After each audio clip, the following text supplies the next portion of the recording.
Complaining can only do so much. We need to actually do the work then. And don't get me wrong, may magagawa naman ang pagreklamo. But there comes a point where we complain too much and act too little. Magaling tayo magreklamo online. Magaling tayo mag-point out ng injustices online. But when we win the argument online, did we bless the world or did we just inflate our own egos? Amen. Remember this, write it down, or maybe i-post it sa social media if you need to. We need to have the gift of knowing when to talk our mouths off and when to turn it off. We need to learn kailan tayo mag-iingay and kailan tayo mananahimik.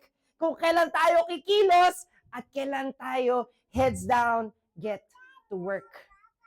Because that's what we can learn from the older generation. Kaya sila tahimik, hindi dahil wala silang pakialam. Kasi alam na nila yung tama at ginagawa nila ang tama.